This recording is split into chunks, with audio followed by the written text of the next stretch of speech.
आप सभी का मेरे चैनल में स्वागत है। इस कहानी में हमें शुरुआत में अनंत और असीम अंतरिक्ष की गहराइयों में, जहां ना कोई आवाज थी, ना कोई जीवन का निशान, एक विशाल अंतरिक्ष यान धीरे धीरे एक अनजान ग्रह टेस्ट की ओर बढ़ रहा। ये ग्रह पृथ्वी से करोड़ों मील दूर, कई प्रकाश वर्षों की दूरी पर स्थित। यान के चारों ओर अंधकार का साम्राज्य फैला हुआ था। केवल जहाज की धीमी नीली रोशनी उस शून्य में तैर रही थी। ये मिशन केवल एक यात्रा नहीं था, ये इंसानियत की आखिरी उम्मीद थी। असल में 3 साल पहले पृथ्वी पर एक ऐसा वायरस फैला जिसने सभ्यता की नींव हिला दी। किसी को नहीं पता चला कि वो वायरस कहां से आया, लेकिन कुछ ही महीनों में उसने पूरी दुनिया को अपने शिकंजे में ले लिया। हर देश की सरकारें घुटनों पर आ गई, शहर वीरान हो गए और इंसान अपने ही ग्रह पर दुश्मन बन गए। अर्थव्यवस्था बर्बाद हो चुकी थी, फैक्ट्रियां बंद थीं, सड़कें उन लोगों से भरी थीं जो कभी अपने घरों में सुरक्षित महसूस करते थे। इस वायरस की सबसे भयानक बात ये थी, ये हवा या छूने से नहीं कि खाने से फैलता था। जो कुछ भी इंसान खा रहे थे वो सब इस वायरस से संक्रमित था। धीरे धीरे ये वायरस पृथ्वी के पौधों, पेड़ों और मिट्टी तक में फैल गया। फसलें सूखने लगीं, जंगल राख में बदल गए और ग्लोबल वार्मिंग ने ऐसी रफ्तार पकड़ी अब धरती का तापमान नियंत्रित करना नामुमकिन हो गया था। दुनिया भर के वैज्ञानिक दिन रात कोशिश कर रहे थे कि किसी तरह इस वायरस का इलाज ढूंढ लिया जाए। अमेरिका से लेकर रूस तक, जापान से लेकर भारत, हर जगह प्रयोगशालाओं में प्रयोग चल रहे थे, पर 3 साल बाद भी नतीजा वही, नाकामी। वैज्ञानिकों का कहना था कि बहुत जल्द पृथ्वी का ऑक्सीजन स्तर इतना गिर जाए। अगर आपको ऐसी मूवी अच्छी लगती है तो हमारे चैनल को सब्सक्राइब कर दीजिएगा कि इंसानों का दम घुटने लगेगा और पूरी सभ्यता समाप्त हो जाएगी। अब केवल एक ही रास्ता बचा था, एक नया घर ढूंढना जहां इंसान फिर से जी सके, सांस ले सके। इसी सपने से जन्म हुआ प्रोजेक्ट जेमिनी का। ये मानव इतिहास का सबसे बड़ा और खतरनाक अंतरिक्ष अभियान था। इसका नेतृत्व कर रहे थे डॉक्टर स्टीवन, एक जीनियस वैज्ञानिक और इस मिशन के प्रमुख।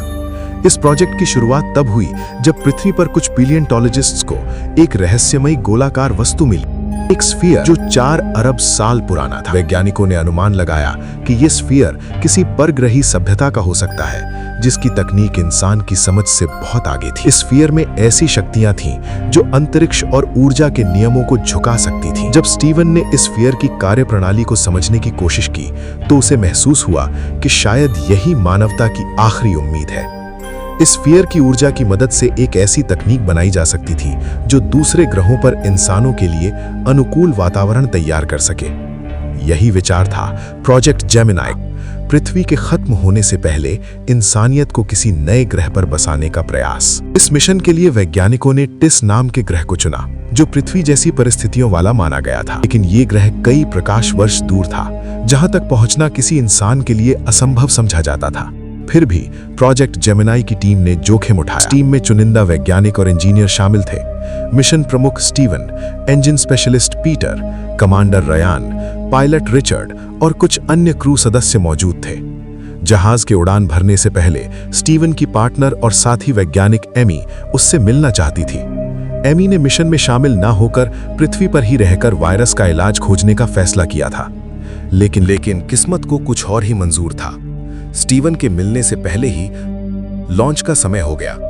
एमी दौड़ती हुई लॉन्च पैड तक पहुंची, लेकिन तब तक रॉकेट आसमान में उड़ चुका था। उसकी आंखों में आंसू थे और दिल में उम्मीद कि स्टीवन इस मिशन में कामयाब होकर वापस लौटेगा। यान के अंदर सबने अपनी सीट बेल्ट कसकर बांध ली थी। अब उन्हें हाइपर जंप लेनी थी, एक ऐसी यात्रा जो किसी भी इंसान ने पहले कभी नहीं की थी। ऐसे ही जहाज ने हाइपर मोड में प्रवेश किया। जहाज एक चमकते हुए स्पाइरल सुरंग में खिंचने लगा। चारों ओर रोशनी के तूफान घूम रहे थे। समय और दिशा का एहसास मिटने लगा। अचानक जहाज के सिस्टम फेल होने लगे, स्क्रीनें झिलमिलाने लगी और स्फीयर में अजीब सी हलचल दिखने लगी। जहाज के अंदर सबकी तबीयत बिगड़ने लगी। ऐसा लग रहा था जैसे कोई अदृश्य शक्ति उन्हें अपनी गिरफ्त में ले रही हो। फिर एक तेज झटके के साथ सब कुछ रुक। जब होश संभाला और खिड़की से बाहर देखा गया तो सामने एक अजनबी ग्रह दिखाई दे रहा था। लेकिन ये टेस्ट नहीं था। कंप्यूटर डेटा में इस ग्रह की कोई जानकारी मौजूद नहीं थी और सबसे डरावनी, वापस जाने का कोई रास्ता नहीं बचा था। अब टीम एक अनजान ग्रह पर फंस चुकी थी। स्टीवन ने पीटर पर गुस्से में चिल्लाना शुरू कर दिया कि उसने गलत कोऑर्डिनेट डाले होंगे जिसकी वजह से वे रास्ते से भटक गए हैं। लेकिन पीटर ने साफ कहा कि उसने वही दिशा फॉलो की जो स्टीवन ने खुद दी थी। दोनों के बीच बहस बढ़ गई, माहौल तनावपूर्ण हो गया। पीटर गुस्से में वहां से चला गया, लेकिन कुछ घंटों बाद सबके सामने उसका निर्जीव शरीर पड़ा था। उसकी हालत देखकर सभी सन्न रह गए। ऐसा लग रहा था जैसे किसी ने उसे बेरहमी से मारा हो, पर कोई सबूत नहीं था। किसी ने कुछ सुना नहीं। फिर टीम ने यह मान लिया कि शायद पीटर ने मिशन की असफलता से परेशान होकर खुदकुशी कर ली होगी। अब स्टीवन ने बाकी सदस्यों को आदेश दिया कि वे इस ग्रह के बारे में डेटा इकट्ठा करें। डेविड ने स्कैन किया और बताया कि ग्रह की सतह ज्वालामुखी पत्थरों से बनी है। लेकिन हैरानी की बात यह थी कि यहाँ का वातावरण टेस्ट की तुलना में कहीं ज्यादा स्थिर और सांस लेने योग्य था। ये सुनकर स्टीवन ने तुरंत फैसला किया कि स्फीयर को यहीं इंस्टॉल किया जाएगा। बाकी सदस्य हैरान रह गए। वे इस ग्रह को बिल्कुल नहीं जानते थे, ना इसका माहौल, ना इसके खतरे। तभी कैप्टन रायन आगे आया और स्टीवन से कहा कि यहाँ जो भी होगा वो मेरे आदेश से होगा, तुम्हारे नहीं।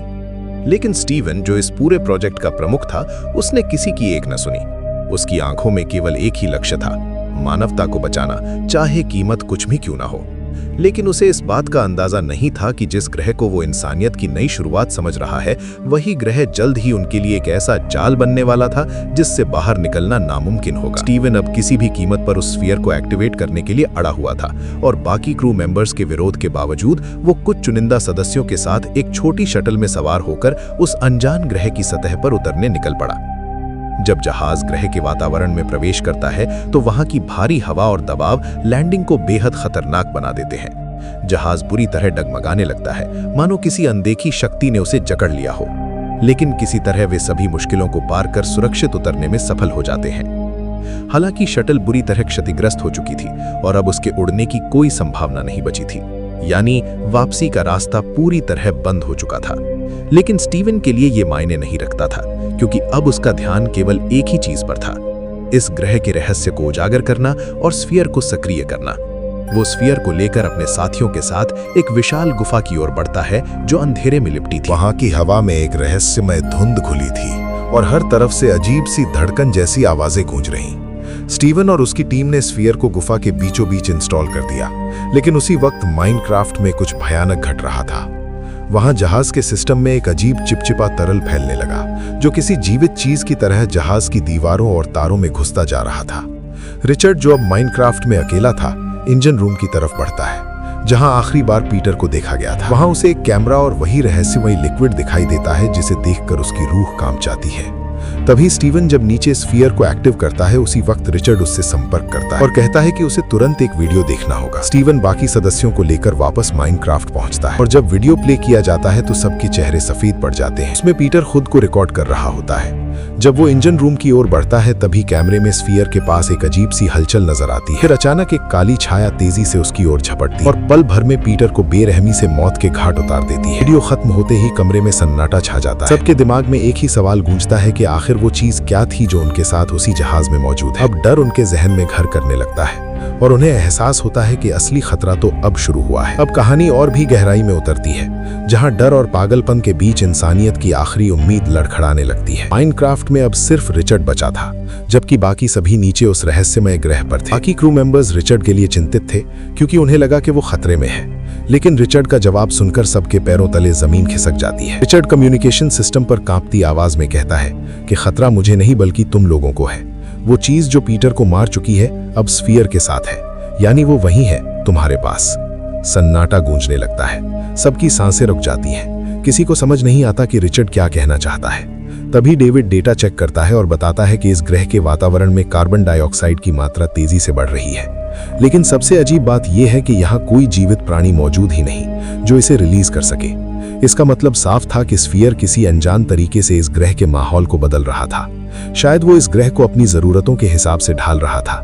ये सुनकर स्टीवन स्फीयर की सेटिंग बदलने की कोशिश करता है, लेकिन रायन उसे रोक लेता है और एक रिकॉर्डिंग दिखाता है जो स्फीयर इंस्टॉल करते वक्त की थी। वीडियो में दिखता है कि स्फीयर से नीली चमक उठती है और हवा में कुछ चमकदार कण घूमते हुए एक इंसान जैसी आकृति बनाने लगते हैं। एक ऐसा ह्यूमन फिगर जो पूरी तरह ऊर्जा से बना था। ये देखकर सबके रोंगटे खड़े हो जाते हैं। रायन स्टीवन की ओर मुड़कर कहता है, ये है वो सच्चाई जो तुमने हमसे छिपाई थी। हो सकता है ये कोई जीव नहीं बल्कि स्फीयर से निकली हुई कोई शैतानी शक्ति हो। ये सुनते ही पूरी टीम में डर और शक दोनों फैल जाते हैं। अब फ्लैशबैक में दिखाया जाता है जब स्टीवन और डेविड के बीच एक गहरी बातचीत हुई थी। स्टीवन उसे समझा रहा था कि उसे इस मिशन में नहीं आना चाहिए क्योंकि उसने हाल ही में अपनी छोटी बेटी को खोया था और वो गम उसकी मानसिक स्थिति को तोड़ चुका था। स्टीवन को डर था कि अंतरिक्ष की ये यात्रा उसे पूरी तरह तोड़ देगी, लेकिन डेविड ने साफ कहा था कि डॉक्टर ने उसे मानसिक रूप से फिट घोषित किया है और वो अपने दर्द से भागना नहीं बल्कि उसका सामना करना चाहता है। शायद ये मिशन उसके लिए अपनी बेटी की यादों से दूर रहने का एक मौका था। अब कहानी फिर वर्तमान में लौटती है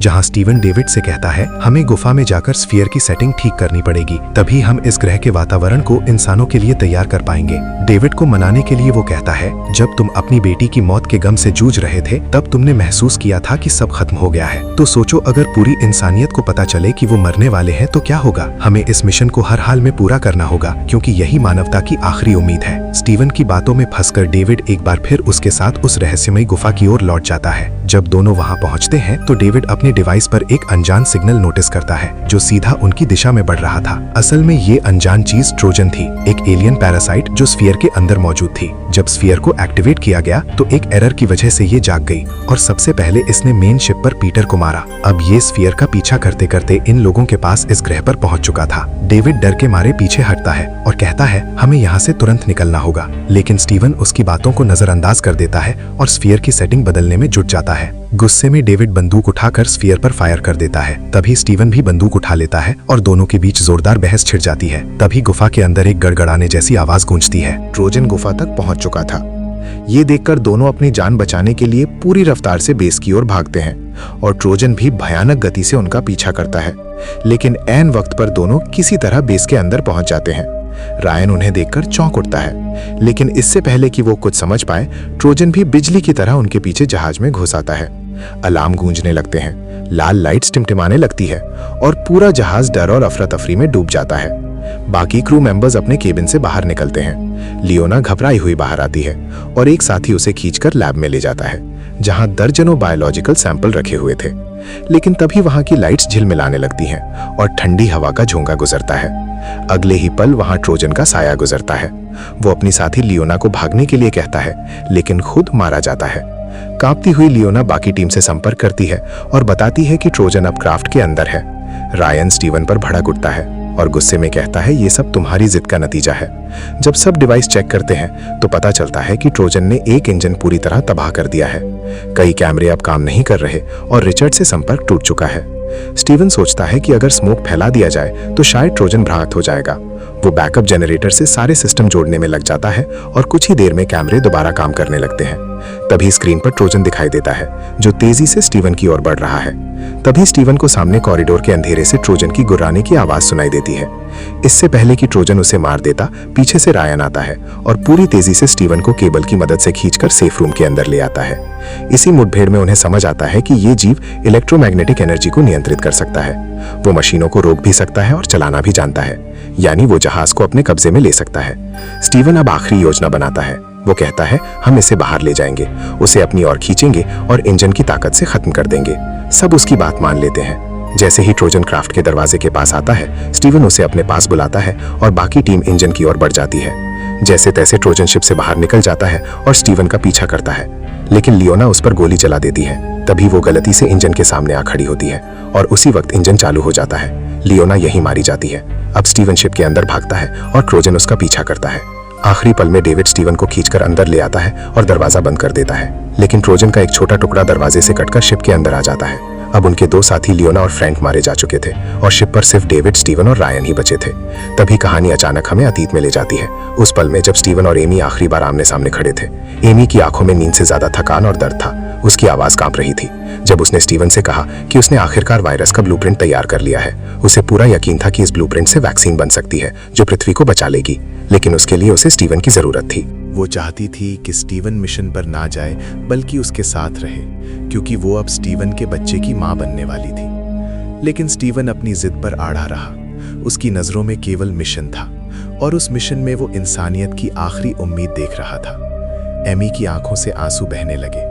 उसने टूटती आवाज में कहा, मुझे तुम्हारी जरूरत है। पर स्टीवन खामोश खड़ा रहा, जैसे भीतर से किसी ने उसकी भावनाएं ही छीन ली हों। एमी गुस्से और दर्द में उसका दिया हुआ ब्रेसलेट जमीन पर फेंक देती है और वहां से चली जाती है। वो पल स्टीवन के दिल में एक तीर बनकर चुभ गया, जो वक्त के साथ और गहरा होता गया। वर्तमान में स्टीवन और डेविड लैब के अंदर थे। ट्रोजन के हमले में डेविड बुरी तरह घायल हो चुका था। स्टीवन के पास अब सिर्फ एक आखिरी मौका था। वे ट्रोजन के टूटे हुए टेंटिकल का नमूना लेकर आए थे, जिसे स्टीवन ध्यान से जांचने लगा। टेंटिकल की सतह पर धात्विक पैटर्न उभरे हुए थे, जो किसी सर्किट या कोड जैसे लग रहे थे। डेविड दर्द में कराते हुए पूछता है, अब क्या होगा?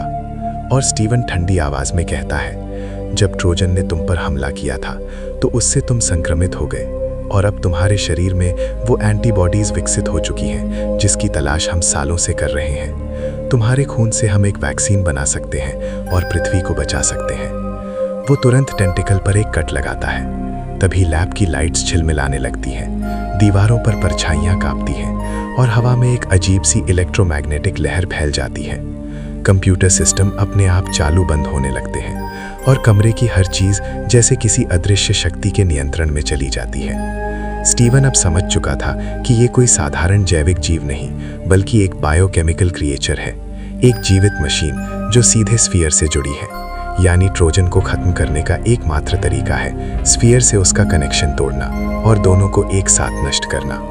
स्टीवन के हाथ में अब टेंटिकल का एक छोटा टुकड़ा बचा था, जिसे गौर से देखने पर उसे एहसास हुआ कि उसका पैटर्न बिल्कुल वैसा ही था जैसा एमी के फेंके हुए ब्रेसलेट पर था। उसका दिल जोर से धड़क उठा। ये सिर्फ एक संयोग नहीं था, बल्कि एक संकेत था जो किसी अनदेखे समय की डोर से जुड़ा था।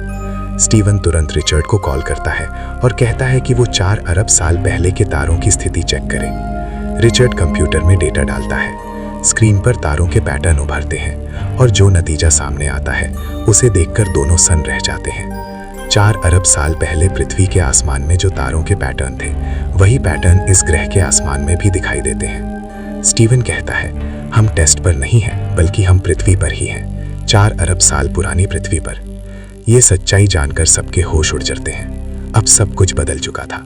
इसका मतलब था कि हाइपर जंप के दौरान वे समय की धारा में पीछे चले गए थे, जब पृथ्वी अब भी नवजात थी, जब जीवन बस जन्म लेने वाला था।